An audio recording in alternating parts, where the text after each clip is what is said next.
আসসালামু আলাইকুম। খুব ভালো লাগছে সবার সঙ্গে দেখা করার এই সুযোগটা পেয়ে।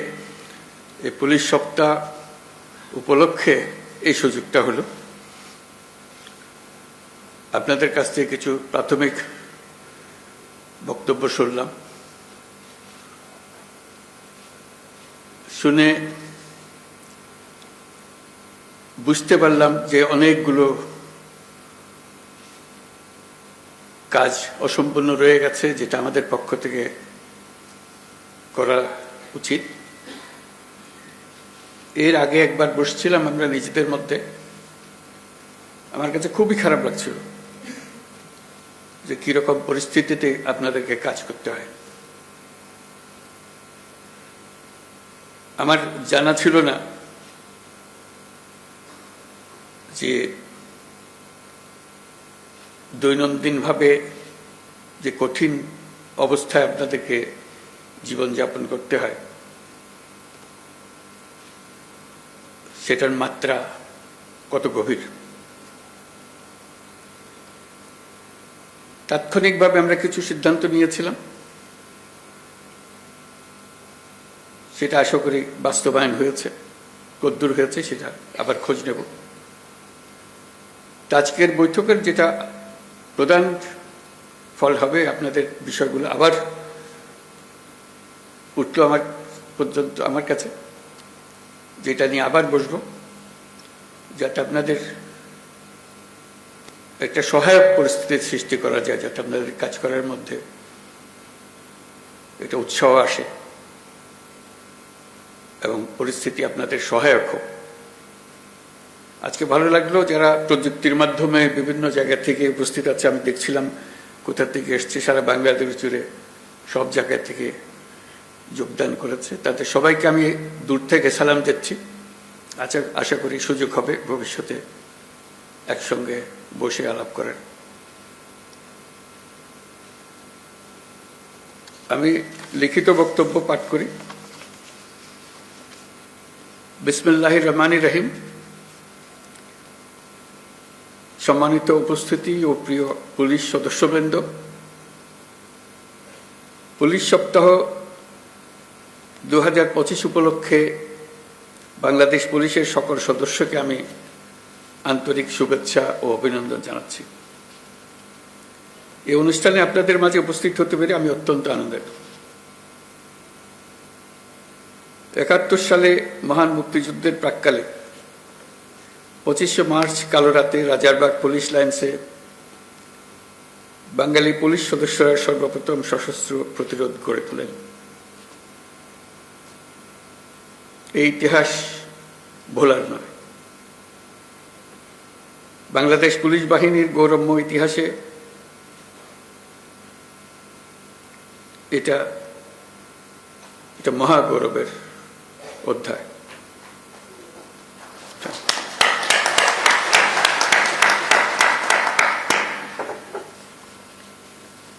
আজকের দিনে এই মহান মুক্তিযুদ্ধের শহীদ পুলিশ সদস্যদের আমি গভীর শ্রদ্ধা নিবেদন করছি। সর্বস্তরের মানুষের অধিকার, মর্যাদা, ন্যায় বিচার প্রতিষ্ঠিত হবে, কোনো বৈষম্য থাকবে না। যুগ যুগ ধরে এটাই ছিল মানুষের মহান আকাঙ্ক্ষা। এই আকাঙ্ক্ষা পূরণে জোর ভূমিকা রাখতে হবে আইন শৃঙ্খলা বাহিনীকে। স্বৈরাচারী শাসনামলের 15 বছরে দেশের পুলিশ বাহিনীকে দলীয় বাহিনীতে পরিণত করায় সমস্ত ব্যবস্থা ধ্বংস হয়ে গিয়েছিল। স্বৈরাচারের অবৈধ অন্যায় আদেশ পালন করতে গিয়ে পুলিশ বাহিনী ব্যাপকভাবে জনরোষের মুখে পড়ে। অনেক সৎ পুলিশ সদস্যদেরও এই জন্য মাশুল দিতে হয়েছে।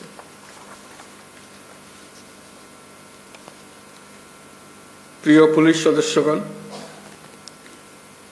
গত আগস্টে অন্তর্বর্তী সরকার যখন দায়িত্ব গ্রহণ করে, সে সময় এদেশের আইন শৃঙ্খলা বাহিনী ভঙ্গুর অবস্থায় ছিল। পুলিশের সঙ্গে জনগণের দূরত্ব সৃষ্টি হয়েছিল। সরকার পরিস্থিতির উন্নতির জন্য যা কিছু প্রয়োজন সব রকমের ব্যবস্থা নিয়েছে। সড়ক মহাসড়কে বিশৃঙ্খলা ও জনদুর্ভোগ নিরসন, বিশেষ অভিযান পরিচালনা, অংশীজনের সাথে পুলিশের আন্তঃযোগাযোগ জোরদার করা, পুলিশ সদস্যদের মনোবল বৃদ্ধিতে প্রয়োজনীয় প্রণোদনামূলক ব্যবস্থা নেওয়া হয়েছে। আপনাদের অক্লান্ত পরিশ্রমে শান্তিপূর্ণভাবে দুর্গাপূজা, বিশ্ব ইজতেমা, ঈদ উল ফিতর, বাংলা নববর্ষ সহ বিভিন্ন উৎসব অনুষ্ঠিত হয়েছে। দেশে যতগুলো অপরাধ হচ্ছে সবগুলো ঘটনায় তাৎক্ষণিক ব্যবস্থা নিতে আপনারা সর্বোচ্চ চেষ্টা করে যাচ্ছেন। পুলিশ ও অন্যান্য বাহিনীর সম্মিলিত প্রচেষ্টায় দেশের আইনশৃঙ্খলা পরিস্থিতি এখন অনেকটা নিয়ন্ত্রণে আনা সম্ভব হয়েছে। এই জন্য আমি পুলিশ সহ সকলকে আন্তরিক ধন্যবাদ জানাই। সবাই মিলে আপনার জোরে হাততালি।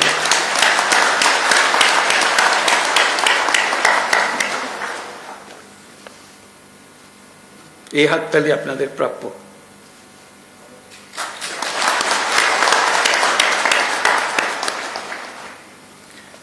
দেশের মানুষ নারীর প্রতি সহিংসতা প্রতিরোধে পুলিশ বাহিনীকে খুব শক্তিশালী ভূমিকায় দেখতে চায়। আমি আপনাদের প্রতি আহ্বান জানাই, নারী ও শিশুর নিরাপত্তায় সর্বোচ্চ সংবেদনশীল হয়ে কাজ করবেন।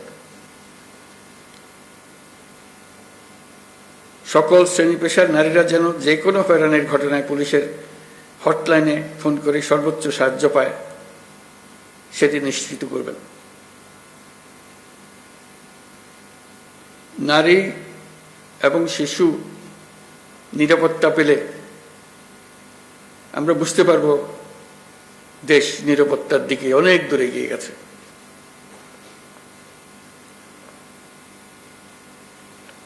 আমরা জানি পুলিশ বাহিনীর সামনে নানা সীমাবদ্ধতা ও চ্যালেঞ্জ রয়েছে।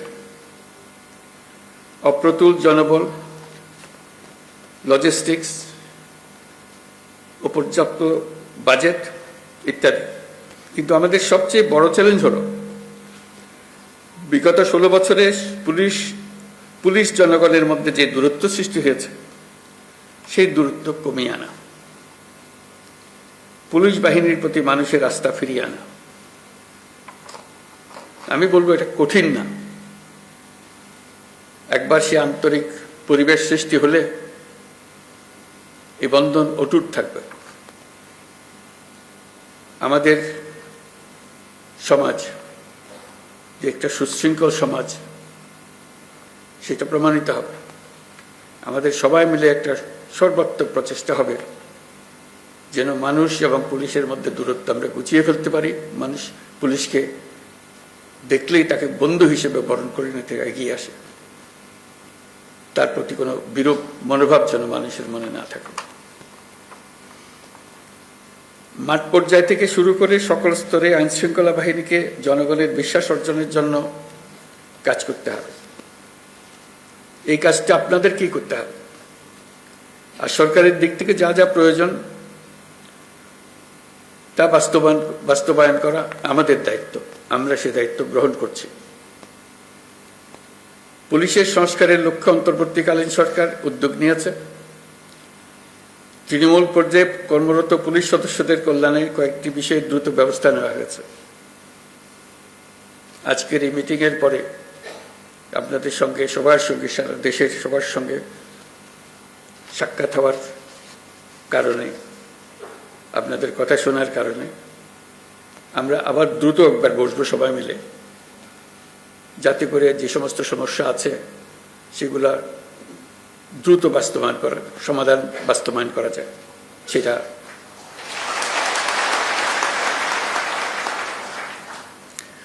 আপনারা জানেন, ইতিমধ্যে জাতির উদ্দেশ্যে দিয়ে একাধিক ভাষণে আমি বলেছি, চলতি বছরের ডিসেম্বর থেকে আগামী বছরের জুনের মধ্যে দেশে ত্রয়োদশ সংসদ নির্বাচন অনুষ্ঠিত হবে।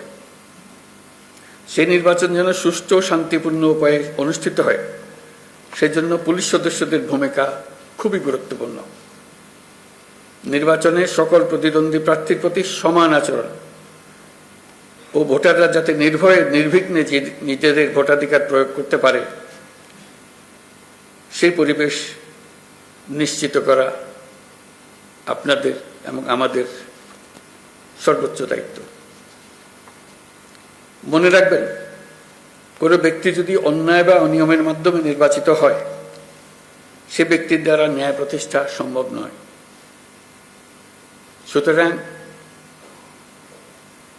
নিশ্চিত করুন যাতে কারো দ্বারা ব্যবহৃত না হন। সত্য ন্যায় প্রতিষ্ঠার ব্রত হিসেবে নির্বাচনে নিজেদেরকে নিয়োজিত করবেন। পুলিশ বাহিনীর সদস্য হিসেবে তারও চাইতে বড় বিষয় এদেশের একজন নাগরিক হিসেবে ভবিষ্যতে কখনো যেন পুলিশ বাহিনীকে দলীয় বাহিনী বা অন্যায় কাজে ব্যবহার না করা যায়, তার জন্য একটা সুষ্ঠু ও নিরপেক্ষ নির্বাচন অত্যন্ত জরুরি। নির্বাচনের আগের সময়টা অনেক কঠিন সময়। আপনাদের সজাগ দৃষ্টি রাখতে হবে পরাজিত শক্তি যেন কোনোভাবেই দেশকে অস্থিতিশীল না করতে পারে। আমি আগেও বলেছি, আবারও আপনাদেরকে নিয়ে স্মরণ করিয়ে দিচ্ছি সবাইকে, আমরা একটা যুদ্ধ অবস্থায় আছি। অশুভ চক্র আমাদের স্বপ্নকে, আমাদের ঐক্যকে ভেঙে দিতে সব শক্তি নিয়ে চেষ্টা করছে এবং চেষ্টা আরো কঠোরতর করবে। একে প্রতিহত করার জন্য আপনাদেরকে সবসময় সতর্ক থাকতে হবে, জাতিকে রক্ষা করার জন্য। বর্তমান অন্তর্বর্তীকালীন সরকার দায়িত্ব নেওয়ার পর থেকে আমরা ন্যায্য অন্যায্য আন্দোলনে মানুষকে রাস্তায় নেমে আসতে দেখেছি। এসব পরিস্থিতিতে আপনারা ধৈর্যের পরিচয় দিয়েছেন। আশা করি একই রকম ধৈর্যের পরিচয় দিয়ে আগামী দিনগুলোতেও আপনারা কাজ করে যাবেন। পুলিশ জনগণের বন্ধু। পুলিশ বাহিনীকে সেই ইমেজ প্রতিষ্ঠা করতে হবে। এটা কঠিন হলেও এটাই ন্যায্য, এটাই আমাদের করতে হবে। প্রথমবারের মতো এবার পুলিশ সপ্তাহে ধর্মীয় নেতা, সাংবাদিক ও বিভিন্ন সম্প্রদায়ের নেতাদের সঙ্গে বৈঠক অনুষ্ঠিত হবে বলে আমি জানতে পারলাম। এই বৈঠকে পুলিশের উপর জনসাধারণের প্রত্যাশা নিয়ে আলোচনা হবে। আমার প্রত্যাশা হলো এটি যেন চলমান থাকে। প্রতি বছর পুলিশ সপ্তাহে যেন এই ধরনের বৈঠক অনুষ্ঠিত হয়, আর যেন পুলিশ সপ্তাহের জন্য অপেক্ষাও করতে না হয়। সুযোগ পেলে এই ধরনের বৈঠক দরকার, তাতে পরস্পরের বোঝাবুঝিটা পরিষ্কার হয়ে যায়। পুলিশের সঙ্গে জনগণের দূরত্ব কমিয়ে আনতে এটা অত্যন্ত জরুরি। আমরা একটা ন্যায্যতার ভিত্তিতে গঠিত একটি বৈষম্যমুক্ত গণতান্ত্রিক বাংলাদেশ নির্মাণের স্বপ্ন দেখছি। আমরা দ্বিতীয় বাংলাদেশ গঠন করার স্বপ্ন দেখছি। জুলাই গণ অভ্যুত্থান আমাদের সেই সুযোগ করে দিয়েছে। এই সুযোগ যেন আমরা না হারাই। এই সুযোগ হারালে আমরা পরবর্তী প্রজন্মের কাছে চিরজীবনের জন্য দায়ী থাকব। বিশ্বের বুকে একটি শান্তিপূর্ণ সমৃদ্ধ দেশ হিসেবে বাংলাদেশ মাথা তুলে দাঁড়াচ্ছে এবং মাথা উঁচু করে রাখবে সবসময়। এই স্বপ্ন পূরণে আপনাদের ভূমিকা অনেক।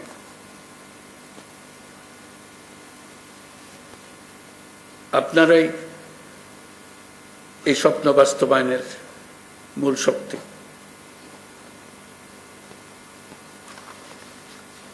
পুলিশের কাজকর্ম, পুলিশের সঙ্গে মানুষের সম্পর্ক এটা দেখেই সারা দুনিয়া বিচার করে আমরা সভ্যতার কোন স্তরে আছি। আমরা সভ্যতার সর্বস্তরে যেতে চাই, এটাই আমাদের স্বপ্ন।